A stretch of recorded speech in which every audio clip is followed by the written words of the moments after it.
Hello everybody and welcome to another ranking video. Today I'm looking at Unaligned Force users, or as I've named them for this, Force Nomads. That might be a better name. I don't know. Unaligned Force user is kind of a mouthful and the abbreviations aren't that great either. Unaligned Force users are kind of becoming all the rage with the release of Cal Kestis Survivor. We got some more focus on Unaligned Force users. But I made this presentation mainly before all that was coming out, so I will project where I think they'll be, but for the most part, this is for existing characters in-game. Starting off, we're going through alphabetically. This is ranked kind of like in relation to each other, so it's not like Marquee or Journey Guide, but it's closer to Journey Guide ranking. First, we got Ahsoka Tano Fulcrum. And yes, she is good in Territory Wars. She has some solo potential. But for guilds where you're not setting any teams that she can solo, she doesn't see any use really after that. But she still does merit getting up to C tier because of the Omicron. Other than that, she's probably like D tier because she's not super useful outside Territory War or with a functional team. But I think Cal Kestis is going to change that, or Sirajundi with something in their kits will allow her to have teammates. So that could change things a lot. Next up, we got Asajj Ventress. Top of C tier for her. You know, even though she has a GAC Omicron, she still doesn't really see much use in Grand Arena at a higher level that I've seen. I don't ever run it across Night Sisters on defense. I hardly ever see them used against me on offense in the GAC match history. And, you know, it's just because the Night Sisters are kind of a lackluster faction. That might change with the addition of Marin if they give her a great kit to work with Night Sisters and boost that faction. Maybe Asajj's Omicron will pick up after that. But I do like a couple things about her. I like her AoE Dispel that doesn't do damage, because that can dispel even Foresight. And, you know, I like her stun on the basic. That's probably what I like about her the most. Next up, we got Ben Solo. And he is A tier. He's kind of in the middle of A tier, as you see. He makes Rey very hard to deal with, especially in Grand Arena, and actually very useful on offense because the AI doesn't know that they can't kill Ben unless Rey is below half health, and it just means you can kind of cheese some teams. I got past a Jedi Master Kenobi recently just because he kept JMK Cat in 3v3 just because they kept going after him over and over again, not being aware of how to actually kill him. And then on defense, it makes it just very hard. You gotta work around. He does some great damage on his own. If you have the Omicron, he does healing immunity for 4 turns, which is crazy. Dispels, armor shred. He's got a lot of stuff. I still need to develop mine a little bit more for him to see his full potential, but definitely a solid character, solid A tier. Now our first S tier is Commander Tano, and Commander Tano is just incredible. I've talked about it. I mean, everyone knows it. I've talked about it in many rankings. She is one of the best non-galactic legends, non-legendaries. Just incredible. The stat boost she gives, like 50% health, offense, crit damage to her whole team, as long as there's only one existing Ufu, light side Ufu, Scoundrel, or Galactic Republic available. It's kind of weird that she's a Scoundrel too. That gives her even more flexibility. I don't think it makes too much sense that she's a Scoundrel, but just amazing. You know, the insta kill, the swapping turn meter is useful even when it's not leading up to an insta kill. It's always a nice, effective mechanic. Excuse me. And she can get super fast, so she is just a crazy good character. Next commander is Luke Skywalker, and he's top of A tier. You know, I'm considering evaluating my high opinion of Commander Luke, just because he depends on Han Chewie so much. But 3v3 showed me that he can do some stuff on his own without them. I even took in a mirror with 200% potency.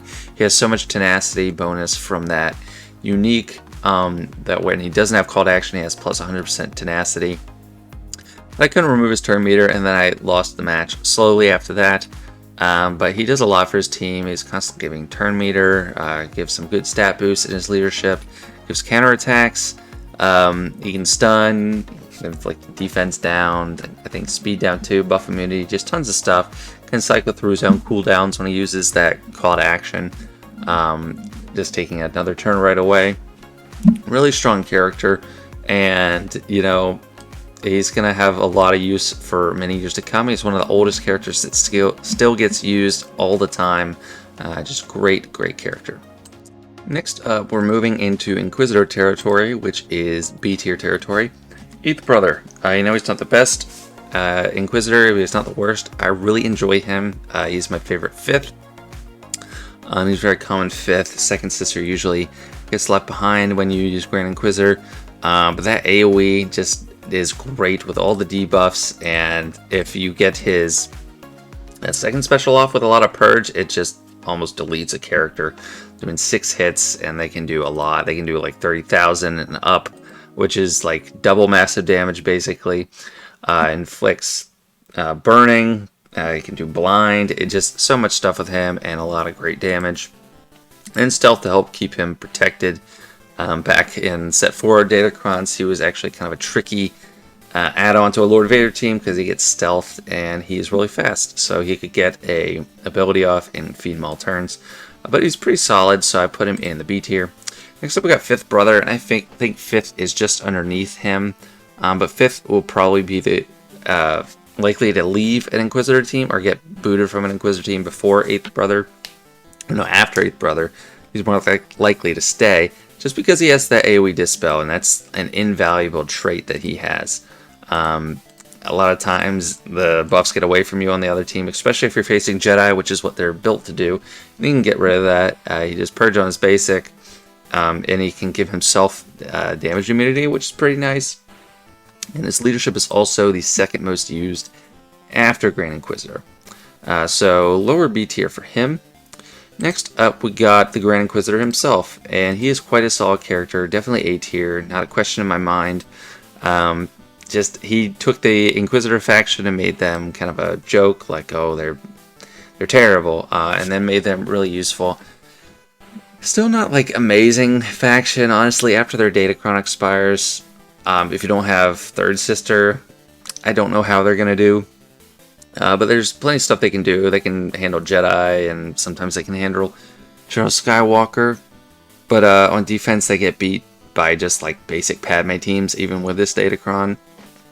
But I love what he does. I love that he turn meter swaps and ability blocks the whole enemy team. And I love Torture. And that second special gives a ton of buffs depending on the purge. You can get speed up, offense up, and tenacity up to the whole team.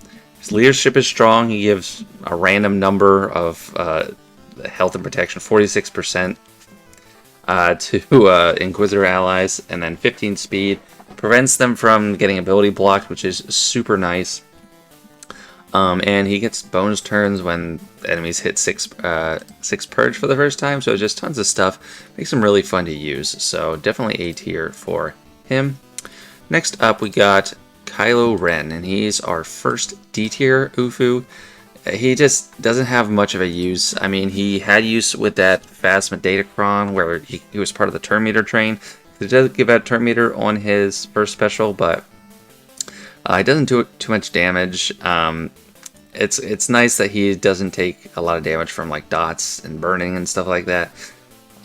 He can solo back in the day, people gave him his Zeta just to solo Old Republic teams, but you never see those anymore. They are a terrible team, so not very useful. Just overall, he's just a leftover First Order at this point. On the other hand, his alter ego without a mask just randomly becomes stronger.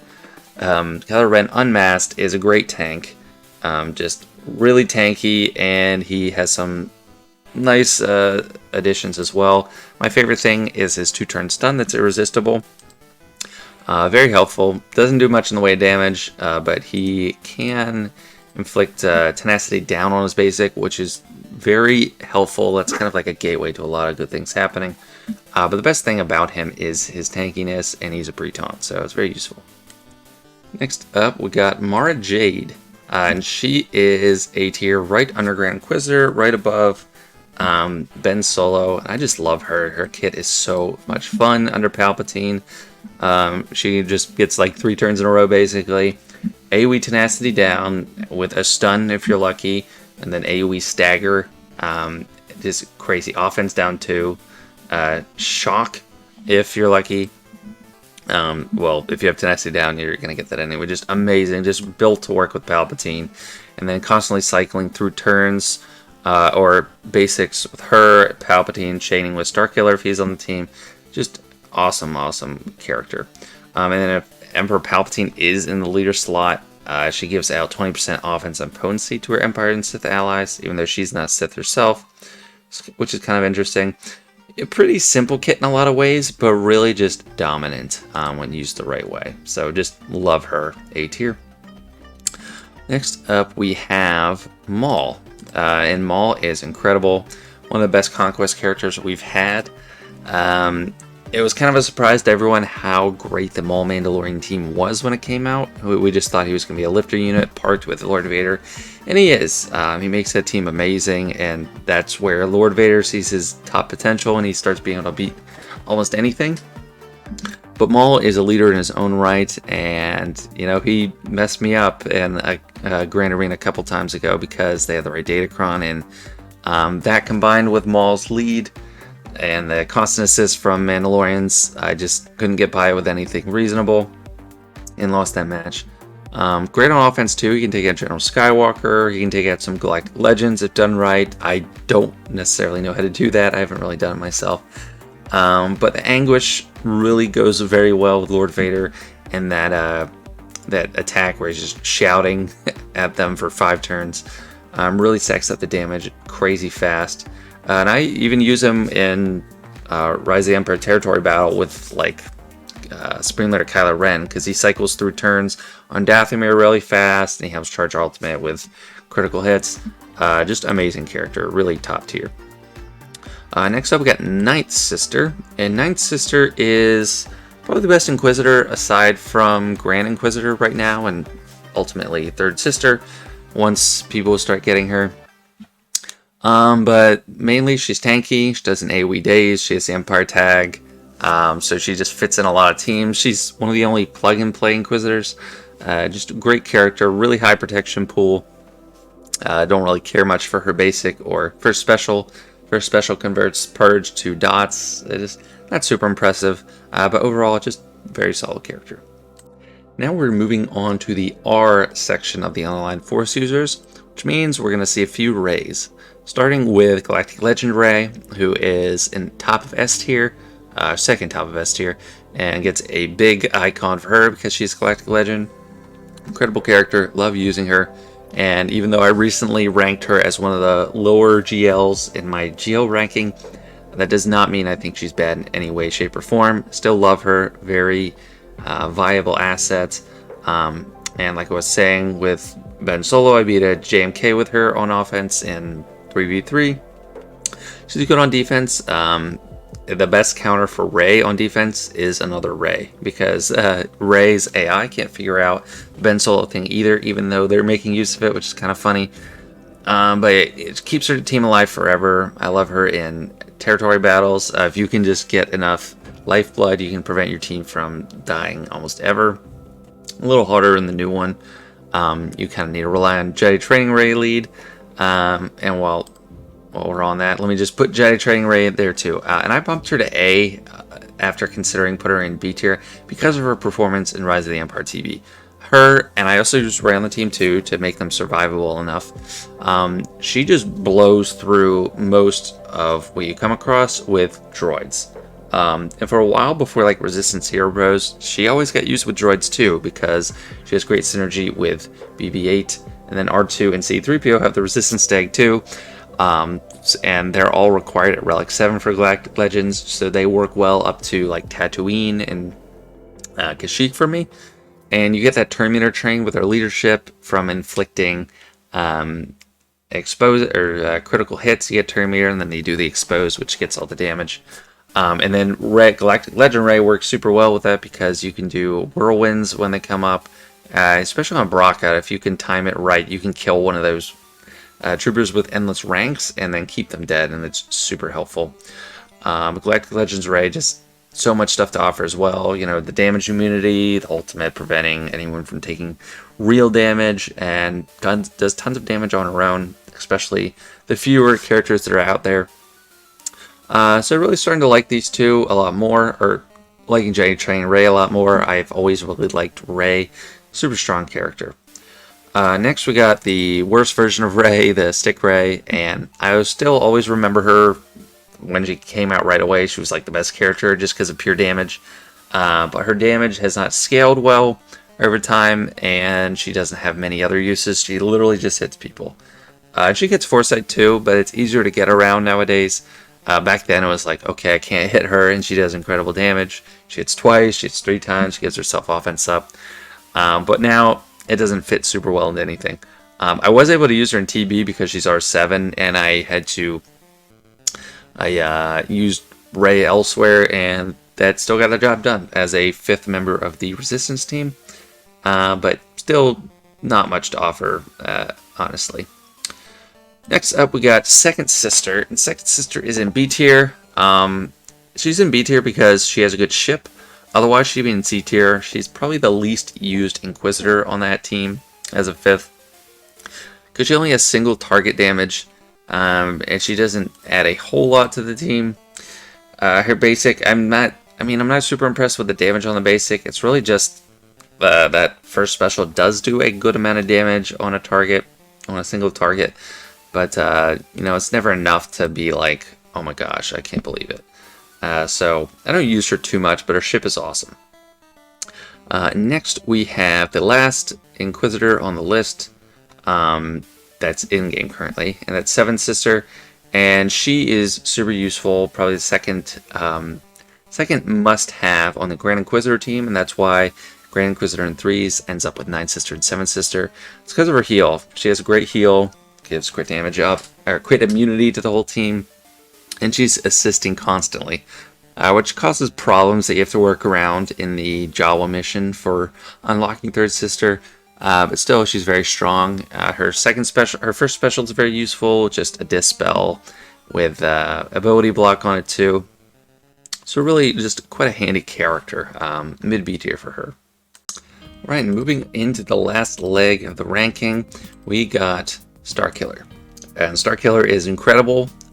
He's somewhat limited to GAC, but also works in Territory War as long as you're counting Juhani in there. With her Omicron, she just kind of unlocks the team in Territory War. But he is so strong. I love using him. I love his mechanic, getting to 100 stacks, and then getting unleashed and unleashing the Star Destroyer, healing up completely. It's one of the best finishing blows, and the last time I used it, after I modded him for health, I did like 180,000 on a SWGOH press. Very quite sad, really just satisfying. I gave him the Omicron for his AoE Dispel on that Force Repulse. That's been very helpful in Grand Arena, and he just does lots of damage. I mean, does anyone else have an AoE basic? I don't think so, not to my knowledge. But then he throws the barrel, and that can do healing immunity on people. I don't have the Omicron on that, because it just doesn't seem to have enough for me to merit giving it to him.